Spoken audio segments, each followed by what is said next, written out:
TV के सभी दर्शकों को नमस्कार। दोस्तों, आज आए हैं हम गांव कवि के अंदर और हमारे पास एक रिपोर्ट आई थी कि जिसमें गांव के मुखिया ने एक ऐसे राशन को वितरित किया है जिसको पशु भी नहीं खा सकते। और जब हम यहाँ पे पहुँचे तो हमने भी उस राशन को देखा है, आपको भी दिखाएंगे। लेकिन हम पहले जो बाहर से आए हुए हैं हम उनसे एक बार बात कर लेते हैं। नमस्कार जी। नमस्कार जी। कहाँ से आए हो जी आप? ये हम बम्बई से आए जी। तो यहाँ क्या चीज़, मतलब कि यहाँ गांव में कैसे आए जी? दोख पूजा करने खातर आए थे, माता मुता धोखण खातर। आपका गांव है ये? हाँ, मेरा गांव है। अच्छा अच्छा। कवई। मतलब ये गांव के निवासी हैं और यहाँ अपने भाईचारे में आए हुए हैं।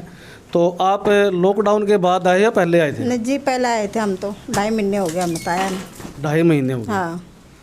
तो ये यहाँ पे लॉकडाउन से पहले गांव में एक माता होती है, उसको पूजने के लिए यहाँ पे आए हुए थे।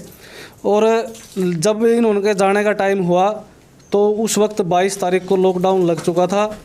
आपकी जाने की वापसी की टिकट कब की थी? 2 तारीख की थी। 2 अप्रैल की? 2 अप्रैल की थी। 2 अप्रैल की थी। और 22 मार्च को जो है लॉकडाउन, पहला जनता कर्फ्यू लग गया था। उसके बाद जो है लगातार कर्फ्यू में ही हैं लॉकडाउन के अंदर। तो गांव में आप यहाँ रह रहे हो तो खाने का प्रबंध कैसे कर रहे हो जी? जिसे बालक चटनी रोटी खा रहे हो, जिसे हम खा रहे हैं। बालक ये बेल बुल चुक लियावा है, थोड़ा बहुत आजा है, माता दाता पता, और थोड़ा बहुत हमने भरवा लिया राशन पानी।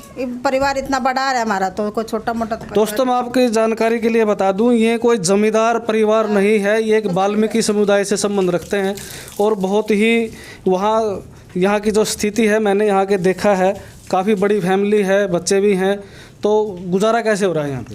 जी, चटनी रोटी जो मिल रही है अपना खा रहे हैं। हाँ, तो ये जो मुखिया ने आपको जो राशन दिया है, इसका क्या मतलब, कैसे दिया उन्होंने, क्या वजह? आधार कार्ड ले गए थे हमारे, और के वो अपना नंबर लेके फ़ोन नंबर लेकर गए थे मैं। अच्छा, फिर हम बुलाए, भैया आ जाओ भैया, आपका राशन आ रहा है। तो हम राशन लेने के लिए गए तो जो बड़ी बडेरी थी हमारी, वहाँ गई थी साथ में। एक छोरा था भतीजा मेरा, और राशन हमारे हाथ में पकड़ा दिया। घर आकर खोल लेंगे, और तो खोलने तो रहे हम। आड़ आकर देखा तो चिन्नी में लाल छुटन लग रही, चौड़ा में लाल छुटन लग रही है। हाँ, गेहूँ देखे ना, चौड़ में चून देखा, चून में हुआ सारा पड़ा था उसमें। तो दोस्तों, मैं आप लोगों को वो राशन दिखा देता हूँ जो इनको मिला है। एक मिनट दिखाना जी, उठाना उसको। यहाँ उठना बेटा, यहाँ रखो इसको, यहाँ रख लो। ये इस थैली में इन्होंने इसको ये दिया था। ये थैली इसमें दिया था आपको? आटा था इसके अंदर। आटा इसमें, ये चावल ऐसे। तो ये कैमरा थोड़ा नज़दीक लेके आएंगे भाई साहब। ये चावल ऐसे कैसे? ओहो हो, इसके अंदर है ना इतनी बुरी स्मेल आ रही है, कीड़े पड़ रहे, बहुत बुरी स्मेल, जैसे खट्टी स्मेल जिसको बोलते हैं ना, कि जैसे आप सांस नहीं ले सकते इसको। और पूरे कमरे में बदबू फैल चुकी है। आप इसको उठाइए यहाँ से प्लीज़। तो अब हम देखते हैं, ये आटा है, आप देख सकते हो इस आटे को। ये देखो, ये पहले ही, ये आप इसको दिखा सकते हो। ये इसको हम मतलब क्या कह सकते हैं, आप खुद समझदार हो। मतलब ये पशुओं के भी खाने के लायक नहीं है। और ये चीनी है, ये मैं दिखा देता हूँ। ये देखिए, ये ऐसे लगता है जैसे पानी में भिगो के रखी है, कैसे भी है। मतलब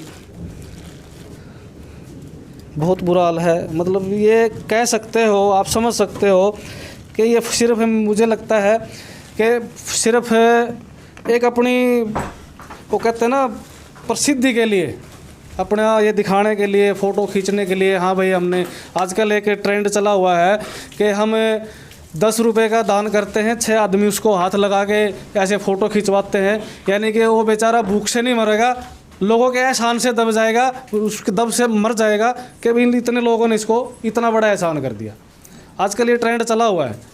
तो मेरी विनती है कि ऐसा ना करें भाई। जिस आदमी को आप दान दे रहे हैं, दान का पता नहीं चलना चाहिए कि दान किया किसने है। तो फिर उसके बाद आपने सरपंच से संपर्क नहीं किया?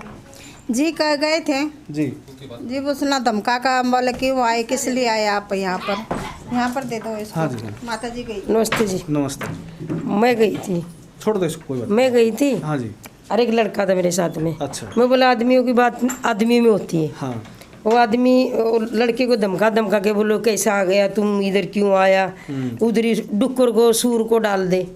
डुक्कर बम्बई में बोलते, इधर सूर बोलते जी। मतलब डंगर को, पशुओं को, सुअर को डाल दो। मैं उसके मतलब पशुओं को डाल दो, मनुष्य का खाने के लायक नहीं है। मैं ये कहता हूँ ये पशु भी नहीं खाएंगे, अगर आप पशु खिलाओगे वो भी नहीं खा सकते, बीमार हो जाएंगे वो जी, भी। बीमार हो जाएंगे। और फिर वो बोला इधर से चले जाओ, तुम लोग आए क्यों, ये दूसरे का राशन है। कोई डॉक्टर का नाम लिया, हम तो जानते नहीं जी किसको। और फिर हम लोग चले गए, बहुत कुछ बोला उसने, फिर हम लोग तो कुछ बोल नहीं पाए, तो इसके लिए हम आ गए। तो और भी कुछ आपने किसी और को भी बताया ये बात कि भी हमारे साथ ऐसे ऐसे किया? वो बहुत जने को, आधे गांव को मालूम पड़ गया। अभी ये माता जी कह रही थी कि भी हमसे ये कहने लगे भाई आपकी तो यहाँ वोट नहीं है, हमें क्या जरूरत है आपकी? बोला क्या इधर तुम लोग मेरे को वोट थोड़ा लेने का है। ये लड़के से धमकी दे रहा था, वोट नहीं लेने का हमको तेरे से, और जा तू आया कैसे इधर, ऐसे बोला। ये एक सोचने की बात है भैया, इस गांव के बासिंदे हैं, आज से नहीं है, बहुत पहले से हैं। यहाँ पे ये 3 परिवार हैं जिसमें से 2 परिवार बॉम्बे रहते हैं, और यहाँ पे इनकी जो एक वो कहते हैं ना कुल की माता जो है उसको पूजने के लिए यहाँ पे आए हुए थे। तो परिवार है, यहाँ गांव है, तो ये कोई जवाब नहीं बनता कि भाई हमें आपसे वोट नहीं लेनी है। और एक गांव के मुखिया को ये शब्द शोभा नहीं देते, क्योंकि जब गांव का मुखिया बन जाता है तो उसके लिए हर परिवार, उसका हर जो सदस्य होता है उसका परिवार होता है, उसकी देखभाल करना उसका फ़र्ज़ होता है। लेकिन ये एक जिम्मेवार इंसान के शब्द नहीं हो सकते। मिलते हैं सरपंच से भी जाके बात करते हैं, देखते हैं मिलेंगे कि नहीं मिलेंगे, तो चलते हैं सरपंच साहब से मिल। सरपंच बोलता है कि जो करने का वो करो, किधर भी जाओ। अच्छा, ऐसा बोला सरपंच ने, जो करने का वो करो, किधर भी जाओ, इधर मत आओ। तो ये जो राशन, ये जो लोग के लिए राशन नहीं है इधर। मैं इतना जवाब दिया उसको, अगर हम इधर नहीं आएंगे तो किसके पास जाएंगे, आप सरपंच है, गांव के मुखिया है। हाँ, तो बोला चले जाओ इधर से, जो करने का तेरे को करो। तो अभी आप सभी आपस में मिलजुल के, आस पड़ोस के मिल के अपना मतलब खाने पीने का काम चला रहे हो? हाँ, सब अच्छे हैं। बैल लाती है, बहू चुक चुक के हम लोग छेदते हैं और खाते हैं, अपना पेट भरते। चटनी रोटी मिलती है, खुशी से मिलती है, वो खा रहे हैं। 2.5 महीना हो गया, कभी हम लोग सरपंच के पास गए नहीं, कोई किसी को बोला नहीं कि हम भूखे हैं, कोई राशन दे दो। पैसा भी था, वो भी ख़त्म हो गया हम लोग के पास, तो बच्चे लोग एक कुछ भी कर रहे हैं, हम लोग का पेट भर रहे हैं। ये एक सोचने की बात है कि ये जो फैमिली है, एक बार दिखाना पूरी, एक बार ये यहाँ पर सारे बैठे हुए हैं, तो ये सारी फैमिली है। हाँ, ये जो है आप सोच सकते हो।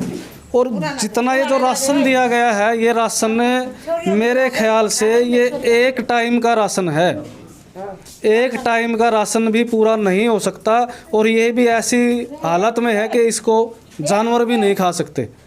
तो दोस्तों आप सोच सकते हो, पता नहीं लोग क्या सोचते हैं। तो आपका क्या कहना है जी, आप क्या कहते हो? हाँ जी, मेरा ये कहना है जी, अगर उन्हें राशन देना है तो अच्छा ही देता, इतना बेकार क्यों दिया। और उस तो बोलन दे गए तो उनका भाई उरा थारे नाम का तो आ नहीं रहा, जिसके नाम का रहा उस तो देंगे। तो किसके नाम का था ये? वो जी हमने नहीं भेजा किसके नाम का, उसके बारे में तो हमने पता नहीं। वार्ता दिया था उसमें ऐसा लिखा, तो हम ले गए उस दौरा, दिखाया हमने उस भाई ने नुबा था, तो उन्होंने बोला थारे नाम का नहीं था यो, अगर थारे दौरा आ रहा तो हम डंगर पशुआ तो घेर दो, उन्होंने कहा जी। चलो करते हैं बात आगे चल के, सरपंच साहब से, मुखिया से मिलते हैं भाई, वो इस बारे में क्या कहते हैं, उन्होंने ऐसा व्यवहार क्यों किया भाई। और रही बात जो ये राशन दिया है, ये राशन सिर्फ 1 टाइम मुश्किल से चल सकता है, इससे वो बात होगी ऊँट के मुंह में जीरा वाली बात। बने रहिए हमारे साथ, नमस्कार।